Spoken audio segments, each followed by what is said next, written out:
तो इस सेशन को मैं शुरू करता हूं एक बहुत इंपॉर्टेंट एक बात जो हमको समझनी होगी इस सेशन को आगे बढ़ाने से पहले। हमारा जो भी एजुकेशन सिस्टम है या जो भी बचपन से आज तक हमारी कंडीशनिंग हुई है, वो पूरा फोकस सिर्फ एक ही चीज के ऊपर है, वो है कि पैसा कमाओ। सब एग्री करते हैं इस बात से? तो पैसा कमाने पे तो सबका फोकस है, लेकिन कुछ ऐसा है जो इससे बहुत इंपॉर्टेंट है, उस पर किसी का फोकस नहीं है। पैसा कमाने से भी ज्यादा जो इंपॉर्टेंट है वो है कि आपने कितना पैसा बचाया। इंपॉर्टेंट है या नहीं है लॉन्ग टर्म में? सपोजिंगली आपने 50,000 रुपए महीने का कमा तो लिया, लेकिन आपके खर्चे हैं 55,000 रुपए के, क्या करोगे? तो कितना आपने कमाया उससे ज्यादा इंपॉर्टेंट है आपने कितना बचाया। कितना बचाया इससे भी ज्यादा इंपॉर्टेंट है कि जो बचाया उसको किस तरीके से इन्वेस्ट किया। ये कितने लोग समझ पा रहे हैं इस बात को? बट ये हमको कहीं नहीं सिखाया जाता है। स्कूल्स में, कॉलेजेस में, घर पे भी इसकी इतनी बात नहीं होती है कि पैसे को इन्वेस्ट कैसे करना है, स्मार्टली कैसे इन्वेस्ट करना है। क्योंकि अगर आपको स्मार्टली इन्वेस्ट करना आता है और आप मान लो महीने का, मैं बहुत बड़ी बात नहीं करता, 2-3 हज़ार रुपए भी इन्वेस्ट करते रहते हो अभी से, इस एज ग्रुप से, which is around 25 years 30 years, तो आने वाले 20 साल बाद, 30 साल बाद पता है आपके अकाउंट में कितना पैसा हो सकता है अगर स्मार्टली इन्वेस्ट करते हो तो? करोड़ों रुपए हो सकते हैं। तो this topic today is extremely important, चाहे आप मेल हो चाहे फीमेल हो। और जरूरी नहीं है ये उन्हीं लोगों के लिए है जिनकी एज ग्रुप 25 साल है, 30 साल है, 35 साल है, क्योंकि इन बातों को सीखना एक्चुअल में जरूरी है at as young of age as possible. यानी अगर आपकी एज 18-19 साल, 20 साल भी है, जो लोग कैमरे पे देख रहे हैं उनको मैं बोलता हूँ, जो वीडियो में देख रहे हैं, कि अगर आपकी एज 18-19 साल है, 20 साल है, तब भी आपके लिए सेशन बहुत इंपॉर्टेंट है, इनफैक्ट ज्यादा इंपॉर्टेंट है। और मेरे को आइडिया कहाँ से आया ये सेशन करने का? मेरे एक फ्रेंड है, मेरी वैसे उनसे बातचीत हो रही, उन्होंने मेरे से पूछा कि यार मेरे पास में कुछ फंड पड़ा हुआ है, मुझे क्या करना चाहिए, उसको कहाँ इन्वेस्ट करना चाहिए, कुछ आइडियाज हैं आपके पास? नहीं, उन्होंने मुझसे पूछा आप क्यों बीच में टांग अड़ा रहे हो? सीधा ही म्यूचुअल फंड। तो उन्होंने मेरे से पूछा, तो मैंने ये नहीं कहा जो इन्होंने कहा, मैंने सबसे पहले उनसे ये पूछा, मैंने कहा आपने क्या किया हुआ उस पैसे का और कितना पैसा आपने जोड़ा हुआ है? उन्होंने बताया मेरे अकाउंट में अराउंड 4-5 लाख रुपए पड़ा हुआ है। मैंने कहा अकाउंट में मतलब? कहते savings account. And it's a huge blunder. और आप में से भी बहुत सारे लोगों के अकाउंट में पैसा पड़ा होगा। कितने ऐसे हैं यहां पर? सेविंग अकाउंट में इंटरेस्ट कितना है पता है? 3%, 3.5%। इन्फ्लेशन कितनी है? इन्फ्लेशन पता है ना हम सबको क्या है? मान लो आज हम पेट्रोल खरीदते हैं, कितने का है पेट्रोल? कितने रुपए लीटर है? 73। ये आज से 20 साल पहले कितने का था? 20-25 रुपए का। तो 25 रुपए से बढ़ करके आज कहां हो गया है? 73 पे पहुंच गया। तो ऑलमोस्ट 3 गुना बढ़ गया है। तो अगर वो पैसा आपके सेविंग अकाउंट में पड़ा होता तो क्या वो 3 गुना बढ़ जाता? तो आप लॉस में हो। समझ गए? इन्फ्लेशन का जो रेट है अप्रोक्सीमेटली आप कह सकते हो 6% के आसपास मान लेते हैं, वो वेरी करता रहता है।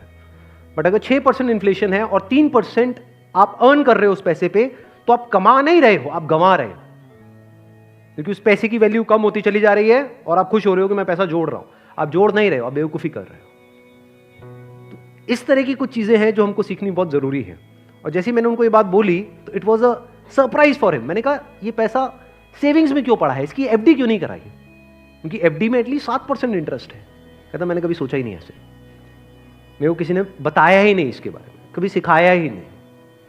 और ये कोई छोटी प्रॉब्लम नहीं, बहुत बड़ी प्रॉब्लम है। मैंने कुछ कैलकुलेशंस करी, फिर उनको मैंने बताया। मैंने कहा अगर सिर्फ इतना सा स्टेप हमने उठा लिया ना, इतना सा जो कुछ भी नहीं है, कुछ घंटे का है, कि जो सेविंग में पड़ा है उसकी एफडी करानी है। एफडी भी अलग अलग ड्यूरेशन की करा दी। कुछ जो हमको पता है कि अभी इमीडिएटली काम नहीं आना है, उसकी मान लो 3 साल की करा दी। कुछ लगता है इमीडिएटली काम आना, तो 6 महीने की एफडी करा दी। अगर इतना सा भी हमने स्टेप उठा लिया तो अगले आने वाले 20 साल बाद कितने का फर्क पड़ जाएगा? Any idea? लाखों रुपए का फर्क पड़ेगा। कम से कम 20 लाख रुपए का फर्क पड़ेगा आने वाले 20 से 25 साल में। तो मैंने कहा वो जब 20-25 लाख आएंगे, अब ये करोगे तो हो ही आप, जो मैंने बताया है, तो उसमें से कुछ थोड़ा इधर भी दे देना भाई। आपने कितना पैसा कमाया उससे इंपॉर्टेंट क्या है? कितना बचाया। अब पैसे को बचाते कैसे हैं? पैसे को बचाना मतलब हम क्या समझते हैं? खर्चे कम करो, बस ये तो हमको समझ आता है कि सब्जी वाले से लड़ते रहो, रिक्शे वाला 10 रुपए नहीं भैया 8 रुपए ही दूंगी मैं, तो बचा लो 2 रुपए। इसकी मैं बात नहीं कर रहा हूं, मैं बात कर रहा हूं थोड़ी बड़ी गेम की। जहाँ पे हम कुछ बेवकूफ़ों वाले स्टेप्स उठाते हैं और अपना करोड़ों का नुकसान कर बैठते हैं। मैं 2-3 रुपए की, 5 रुपए की बात नहीं कर रहा हूँ। जो आज देखने में हज़ारों लग रहे हैं, वो आने वाले टाइम की करोड़ों हैं। याद रखना मेरी इस बात को। हज़ारों लाखों बन जाते हैं कुछ साल बाद, और लाखों करोड़ों बन जाते हैं कुछ साल बाद, अगर हमने स्मार्टली इन्वेस्ट किया तो। अब बताता हूँ आपको एक बहुत बड़ी गलती जो हम सब कर रहे हैं। आप में से कितनों ने इंश्योरेंस कराई हुई है? कौन सी इंश्योरेंस कराई हुई है? कितनों ने एंडोमेंट वाली कराई हुई है? कितनों को तो, एक मिनट, जिन्होंने इंश्योरेंस कराई हुई है कितनों को पता ही नहीं उन्होंने कौन सी कराई हुई है? करो, हाथ ऊपर करो। अरे वाह, वाह जी वाह। कितने हैं जिन्होंने एंडोमेंट कराई हुई है? एंडोमेंट पता है क्या होती है? कि आपने हर साल का इतना एक एक्स अमाउंट दिया, मानो 20-30 हज़ार रुपए दिया, और 10 साल बाद, 20 साल बाद आपको इतने लाख रुपए मिल जाएगा। उसको एंडोमेंट बोलते हैं। वही कराइए इसमें। हाँ, वही कराई है सर।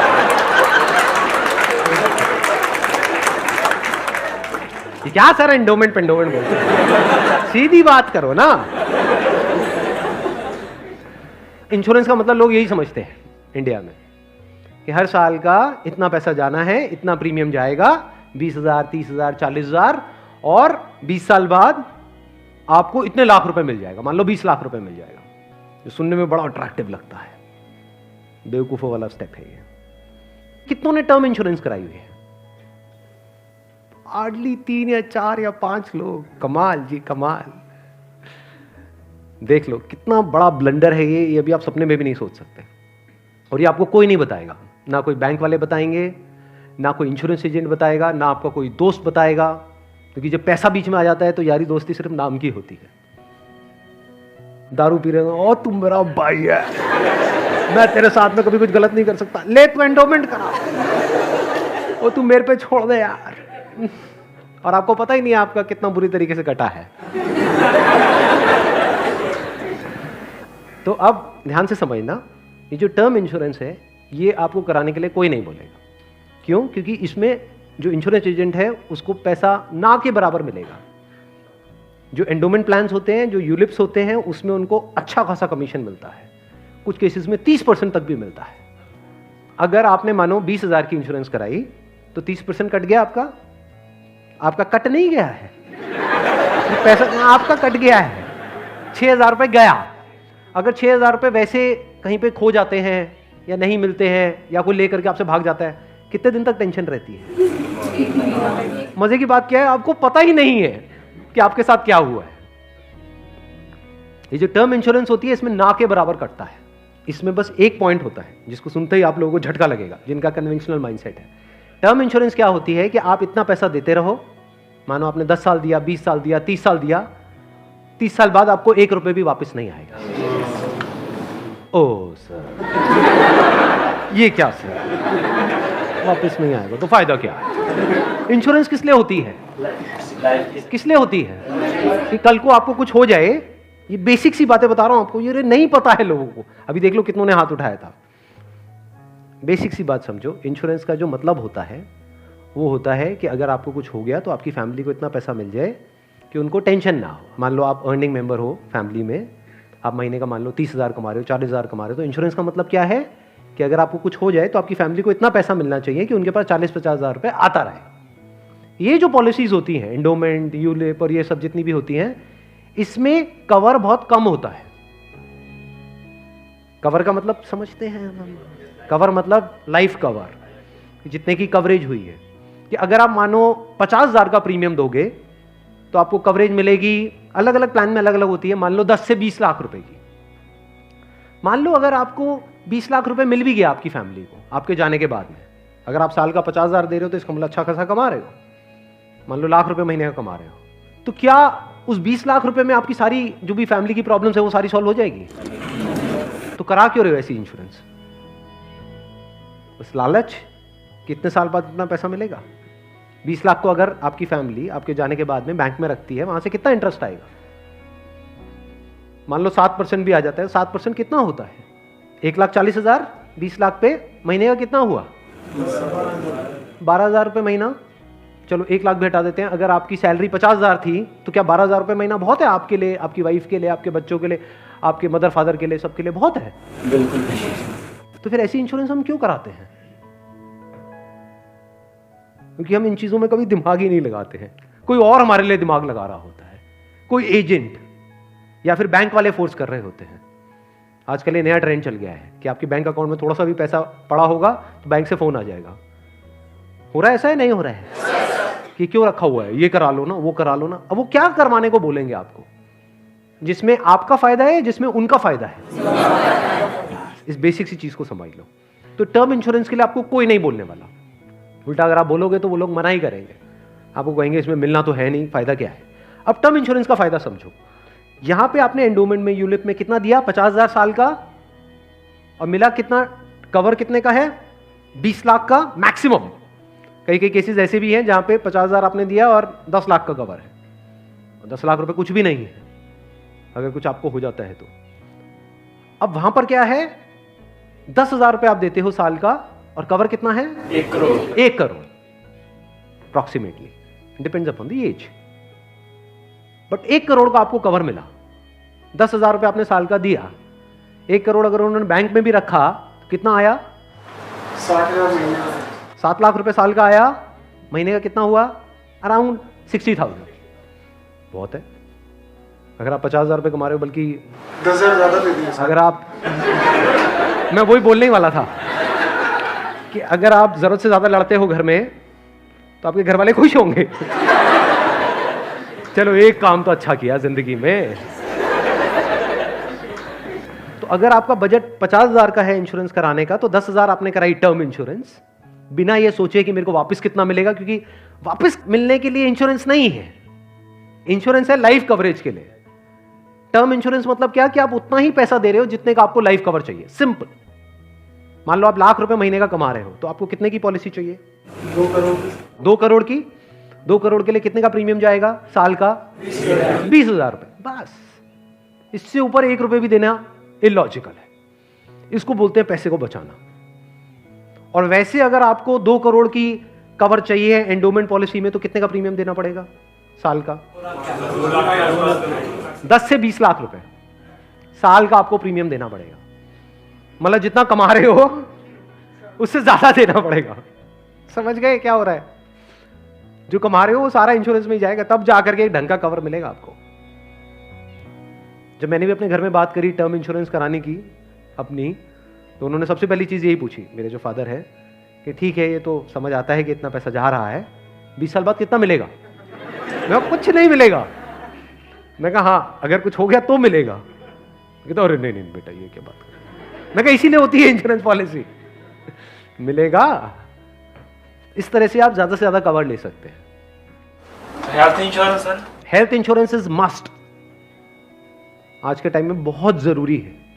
नहीं तो होगा क्या, आपने पैसा बचाया, मान लो बहुत एफर्ट किया, बहुत मेहनत करी, पता नहीं क्या क्या करा, और एक एक्स अमाउंट आपने बचा भी लिया। 10 साल 20 साल काम करके मान लो 10-20 लाख रुपए आपने बचा लिया, किसी तरीके से सेव कर लिया, और अगर कोई बीमारी हो गई तो कितनी देर लगेगी उस पैसे को खत्म होने में? हफ्ता, 10 दिन, 15 दिन। कितने लोग प्रैक्टिकली मेरी इस बात से रिलेट कर पा रहे हैं? सब कर पा रहे हैं। और कितनों ने हेल्थ इंश्योरेंस कराई हुई है? रिलेट सारे कर पा रहे हैं, लेकिन हार्डली आधे लोग ऐसे हैं जिन्होंने एक्चुअल में अपनी हेल्थ इंश्योरेंस कराई हुई है। और हेल्थ इंश्योरेंस भी मुझे लग रहा है ज्यादातर ने तो नाम के लिए करा रखी होगी। कितना कवर है? क्योंकि अगर आप कवर ज्यादा भी लेते हो तो प्रीमियम आपको बहुत ज्यादा नहीं देना पड़ता है, मार्जिनली एक्स्ट्रा होता है। उसमें आपकी पूरी फैमिली कवर हो जाती है। मतलब आप, आपकी वाइफ, आपके बच्चे सारे कवर हो जाते हैं। इसको आप हेल्थ इंश्योरेंस कहो, मेडिकल इंश्योरेंस कहो, मस्ट है ये होनी ही चाहिए।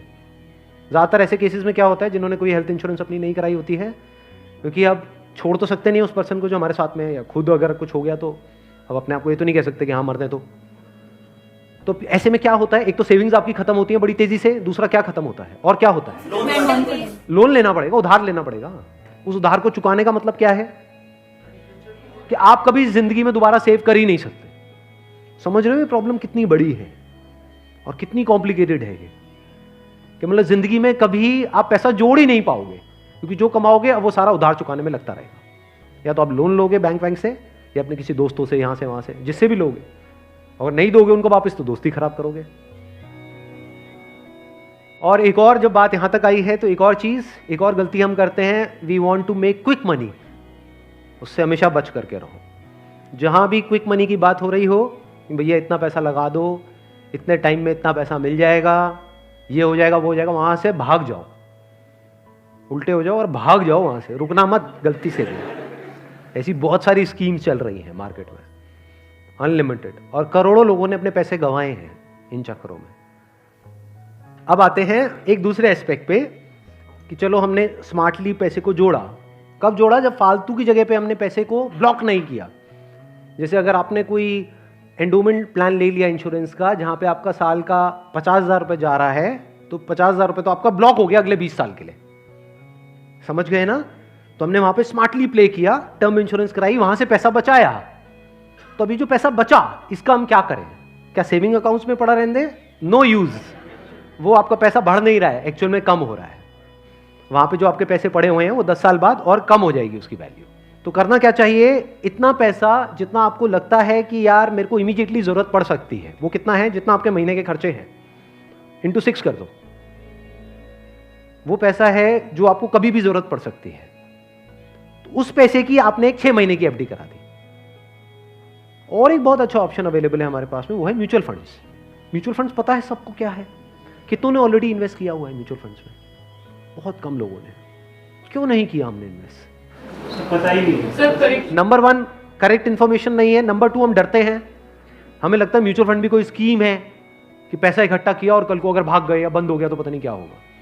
ये पैसा आपका 100% सेफ है, because it is regulated by SEBI. तो यहां पे डरने की जरूरत नहीं है कि मेरा पैसा चला जाएगा, बस हमको यहां पे स्मार्टली प्ले करना पड़ेगा।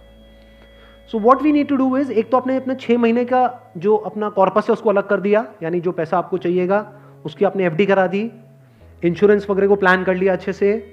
फिर जो पैसा आपका बचा उसमें आप इन्वेस्ट कर सकते हो through SIP, systematic investment plan. It is an excellent option.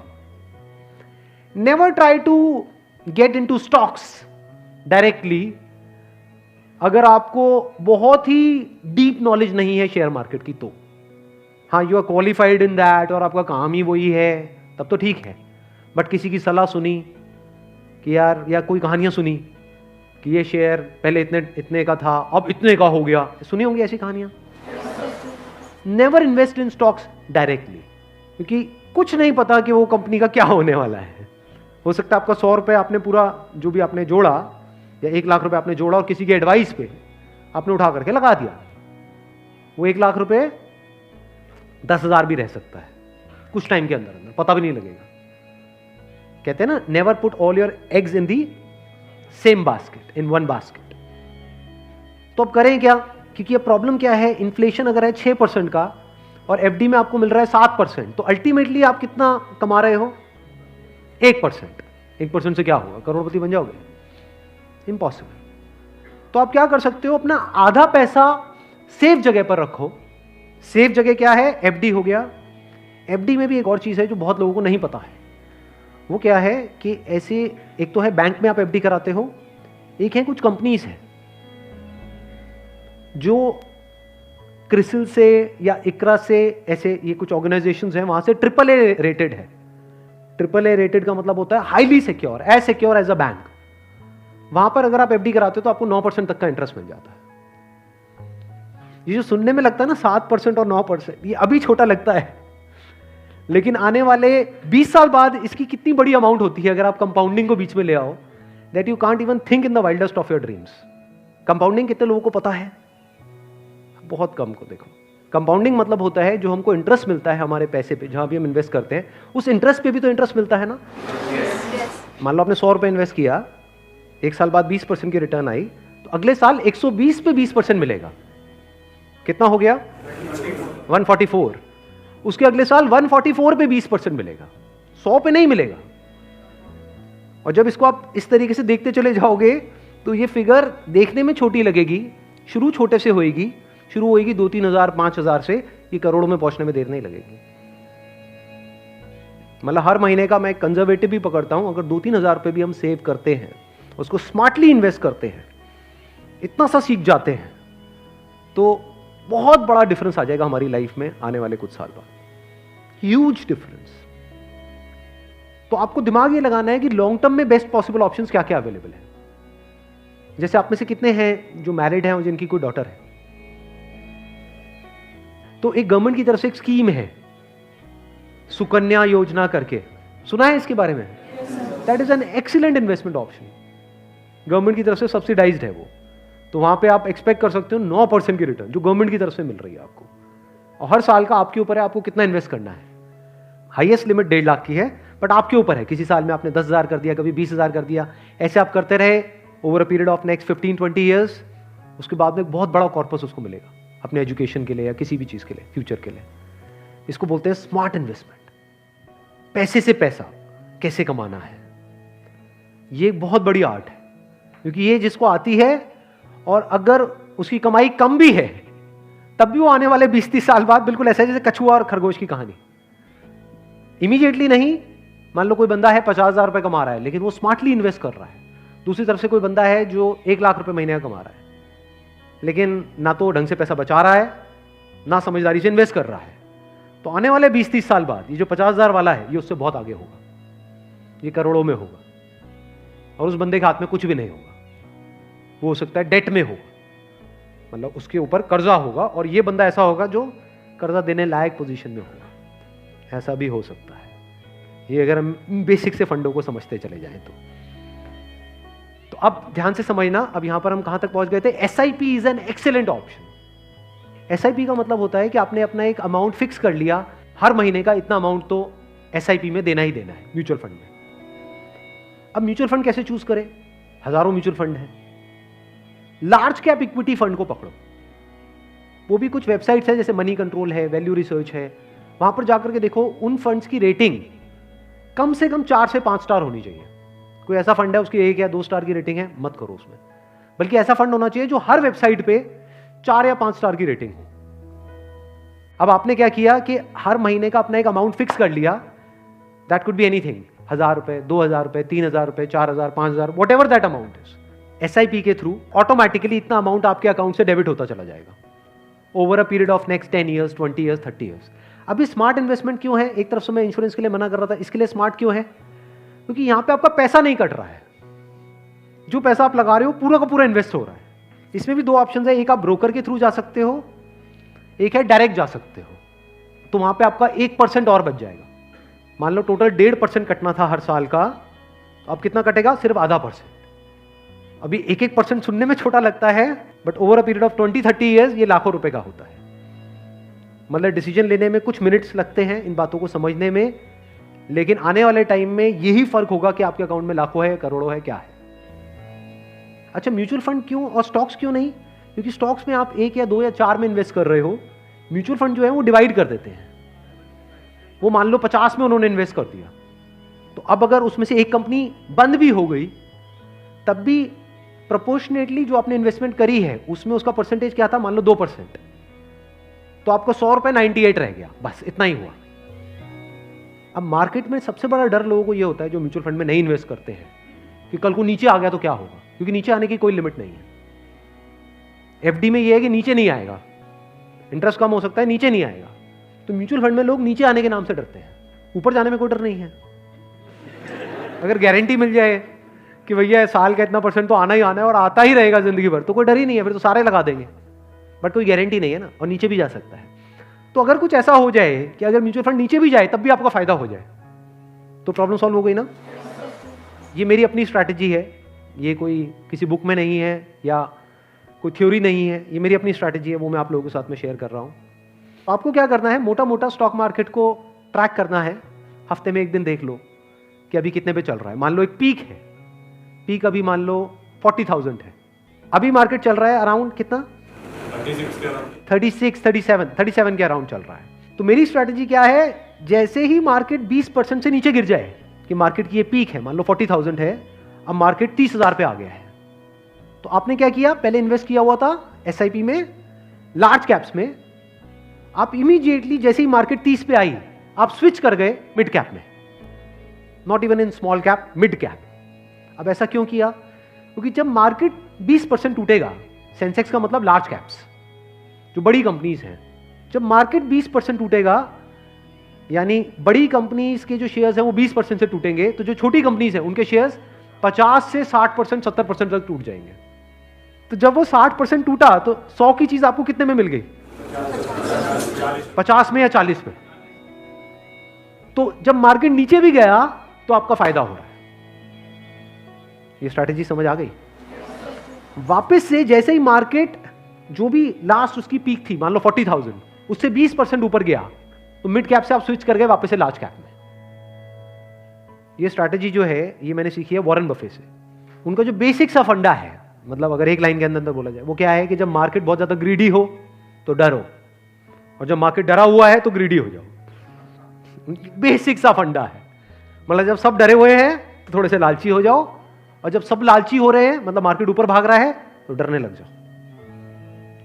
तो लार्ज कैप में डर कम है, मिड कैप में डर ज्यादा है। तो जैसे ही मार्केट नीचे जाएगा मिड कैप को सब छोड़ देंगे, उस वक्त आप उसको पकड़ लोगे। तो अब चाहे मार्केट ऊपर उठे तब भी आपका फायदा है, नीचे गिरे तब भी आपका फायदा है। आप वेट कर रहे हो, मैं आज एक्चुअल में वेट कर रहा हूं। लोग हैं डरते हैं, जो म्यूचुअल फंड में इन्वेस्ट करते हैं, स्टॉक्स में इन्वेस्ट करते हैं, लोग डरते हैं कि मार्केट नीचे ना आ जाए, मार्केट ऊपर। मैं वेट कर रहा हूं, जाए तो सही नीचे। समझ गए? क्योंकि लार्ज कैप टूटेगा 20%, तो मिड कैप टूट जाएगा 60%। तो मेरा 100 रुपए लगा हुआ था तो 80 रह जाएगा, उस 80 को उठा करके मैं मिड कैप में डाल दूंगा। फिर आराम से बैठ जाऊंगा कुछ सालों के लिए। जैसे ही मार्केट ऊपर जाएगा, मतलब लोग लालच से तड़प रहे हैं, तब जैसे ही 20% ऊपर गया, मान लो 48,000 पे गया, मिड कैप से हट करके मैं आ जाऊंगा लार्ज कैप में, वापस से सेफ हो गया। अब जो नया पीक बन गया वो क्या बन गया? 48,000। आज की रेट में क्या है? 40,000। अब 48,000 पे 2020 चलेगा। आ गया गेम समझ में? तो यहां से आप पीसफुल हो। नहीं तो लोग डरे ही रहते हैं, म्यूचुअल फंड के नाम से डरते हैं। क्यों डरते हैं? अरे कम हो रहा है, कम हो रहा है, कम हो रहा है तो बढ़िया है, तब भी आपका फायदा है, और बढ़ रहा है तो फायदा है ही है।